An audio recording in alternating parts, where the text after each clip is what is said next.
Good morning and greetings from Northumberland. It's Tuesday the 24th of May. And if we look at our gospel reading for today, we see Jesus in John chapter 16, verses 5 to 11, preparing the disciples for his going away. If I go away, I will send an advocate to be with you.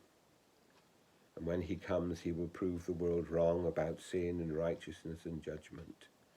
But the point is that the advocate, the Spirit, will come from God to continue the work of Jesus.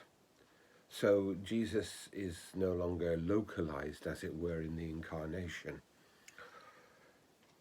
But through the power of the Holy Spirit, God, the Holy Trinity, the Father, the Son, and the Holy Spirit, is available to all Christian people to transform and to enable their Christian lives. Today we also celebrate John and Charles Wesley, the founders of Methodism. But remember, Methodism was first of all a spiritual and a missionary movement within the Church of England. John was ordained, he was a curate, he went with a missionary society to America. And through his experience of Moravian Christians, through his experience of the Holy Spirit coming into his life and transforming him, he set up a method of following Jesus within, initially, the Church of England. Sadly, both its reception by the Church of England and the way things went in the 18th century meant that the two things separated.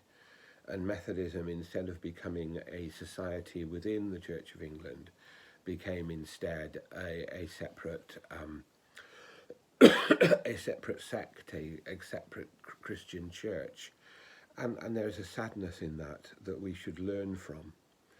But above all, we need to remember that they, John and Charles Wesley, John with his preaching and Charles particularly with his hymn writing and poetry writing, bore witness to the truth of the gospel and to the truth of the power of the Holy Spirit coming from the risen and ascended Christ to be with the church.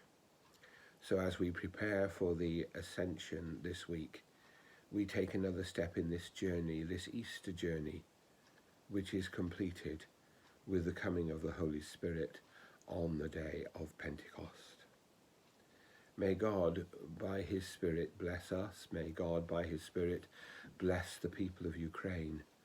And may the power of the Holy Spirit fill our churches with a deep desire to follow in the way of Christ. God bless us all.